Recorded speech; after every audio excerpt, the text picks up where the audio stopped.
Hello guys, welcome back to my channel Ashu on record में। आज मैं आपके सामने फिर से नया एक क्वेश्चन लाई हूँ। अंतर सामाजिक द्वंद्व, नियंत्रण समाधान, नागरिक समाज प्रबंधन में राज्य सुरक्षा परिषद की शक्तियों और कार्यों। ये इतने सारे क्वेश्चन हैं जो कि मैं एक ही क्वेश्चन में कंप्लीट कर दूंगी।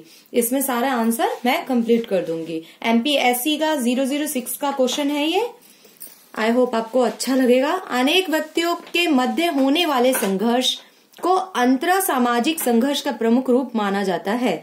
ऐसे संघर्ष या तो मानव प्रकृति के कारण होते हैं या फिर मानव प्रकृति में संघर्ष के कारण तब होते हैं जब अनेक व्यक्ति पारिवारिक एवं सामुदायिक स्तर पर परस्पर संबंधित होते हैं। इसे अंतर सामाजिक संघर्ष का प्रमुख कारण माना जा सकता है।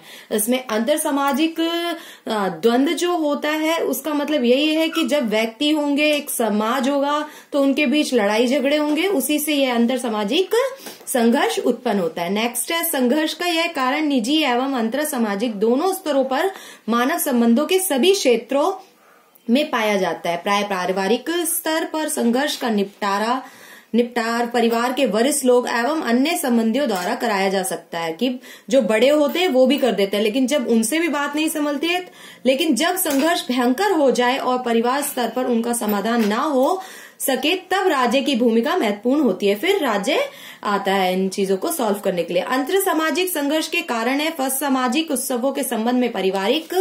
सेकंड है, मतभेद एवं विवादों की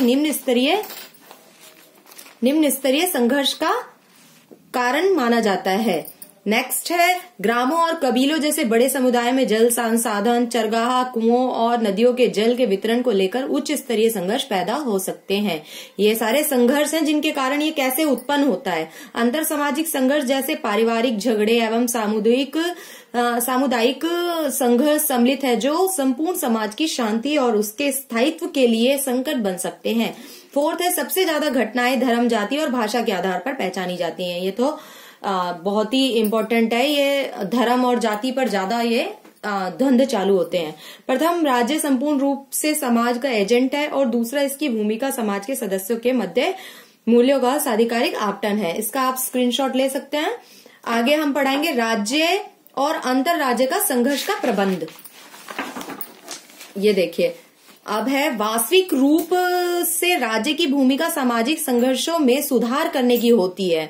जो राज्य होता है वो समाज में सुधार के लिए ही बनाया जाता है। उनके सारे कार्यक्रम, लड़ाई झगड़े, इन चीजों को देखने के लिए ही राज्य का निर्माण किया जाता है। राज्य कानून और व्यवस्था बनाए रखने में समाज के एक वर्ग का एजेंट है, एजेंट के तौर पे काम करता है। राज्य सामाजिक आर्थिक व्यवस्था व विरोधी दावों का समाशोधन करने का प्रयास करता है। सेकंड है, राज्यों के पास अंतर राज्य संघर्ष की स्थिति के समाधान के लिए व्यापक बुनियादी संरचना का संजाल रहता है। संघर्ष की ये स्थितियां अपराध से लेकर हिंसात्मक राजद्रोह अथवा क्रांतिकारी हिंसा तक होती हैं। कि जो राज्यों के पास है वो एक जाल के तरीके से होता है इनके पास, क्योंकि उनके पास काफी चीजें होती हैं। कार्यपालिका शाखा के लिए विधायी अंग और न्याय प्रणाली, लेकिन वे इस संजाल के प्रमुख अंग है। कार्यपालिका शाखा संघर्ष समाधान का तात्कालिक एजेंट है। कार्यपालिका राज्य के है और ये क्या काम करता है वो मैंने आपको बता दिया। यह कानून की मदद से अंतर राज्य संघर्ष का प्रबंध करता है। पुलिस इसकी एकाधिकार उप अभिकर्ता है। जो पुलिस है वो क्या है, एक एकाधिकारी अभिकर्ता है, मतलब सिर्फ उसका ही अधिकार है, एक अधिकार। इसकी निगरानी की भूमिका सिविल सेवा के पास होती है। निगरानी कौन रखता है, सिविल सेवा। मैं आपको फिर से यही बोलना चाहूंगी, कोई भी इतने इम्पोर्टेंट पॉइंट 4-5 पेज में आपको नहीं करवाएगा। मैं इसीलिए छांट के सारी चीजें करवा रही हूँ। फोन से, यूट्यूब से भी मैं भी सर्च कर लेती हूँ, बुक से सर्च कर रही हूँ, 2-3 बुक पढ़ रही हूँ। आपको इतने अच्छे पॉइंट नहीं मिलेंगे। विधायी शाखा का प्रमुख कार्य कानून बनाना है। लोकतंत्र में इससे संघर्ष को कम करने, प्रबंध करने व टालने की संरचना तैयार करने के लिए राज्य के प्रमुख अंग के रूप में माना जाता है। नेक्स्ट पॉइंट है, आप स्क्रीनशॉट ले लें, नहीं तो फिर वीडियो लंबी हो जाती है बहुत ज्यादा। संघर्ष ऐसे विषयों को संघर्ष के स्तर के आधार पर विद्रोह, क्रांति अथवा गृह युद्ध जैसे अलग अलग नामों से जाना जा सकता है। नेक्स्ट है, इसी में मैंने थर्ड ये पॉइंट क्लियर कराया है, सुरक्षा परिषद के कार्य और शक्तियां।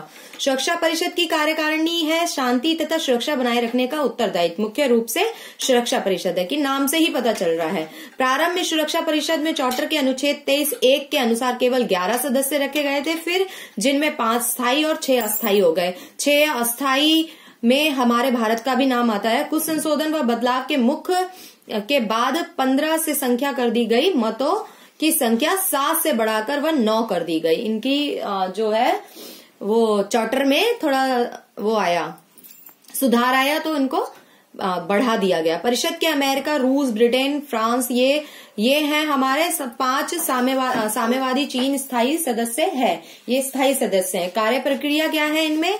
परिषद में अस्थायी सदस्य 2 वर्ष हेतु चुने जाते हैं, 2 साल के लिए चुने जाते हैं बस। कार्य और शक्तियां हैं अंतर्राष्ट्रीय विवादों का समाधान। क्या होता है? अंतर सामाजिक जो होता है इसमें क्या होता है? सुरक्षा परिषद में क्या होता है? अंतर्राष्ट्रीय विवादों का समाधान किया जाता है। सुरक्षा परिषद में चार्टर की धारा में अंतर्राष्ट्रीय विवादों की शांतिपूर्ण समाधान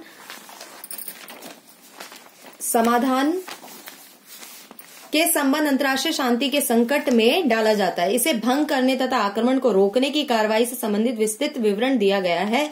उसे इस कठिन परिस्थितियों के अंतर्गत तुरंत बैठक बुलाने का अधिकार है। यह संकटकालीन बैठक कहलाती है। जो ये सुरक्षा परिषद के बारे में बता रही हूँ, तो इसमें जो बुलाई जाती है तुरंत सारे देशों को, कि जब कोई एकदम से आतंकवादी कुछ हो जाता है या कहीं पर कोई भी मतलब आपदा आती है, तब ये बुलाई जाती है। आपदा है या सैनिक का आक्रमण है, गैर सैनिक उपाय होते हैं इसमें, कि सुरक्षा परिषद अपने निर्णयों को क्रियान्वित करने के लिए सदस्यों को उन उपायों को व्यवहार में लाने के लिए कह सकती है जिनमें सेना का उपयोग की आवश्यकता न हो, जहां सेना की जरूरत न हो। सैनिक कार्यवाही सुरक्षा परिषद अंतर्राष्ट्रीय शांति व सुरक्षा बनाए रखने अथवा अंतर्राष्ट्रीय शांति की बहाली के लिए जल, थल, वायु सेनाओं की सहायता ले सकती है। सुरक्षा परिषद है वो जल, थल, वायु सेनाओं की सहायता भी ले सकती है। आई होप आपको मेरी वीडियो पसंद आई होगी। प्लीज सब्सक्राइब करें, लाइक करें एंड शेयर करें ज्यादा से ज्यादा।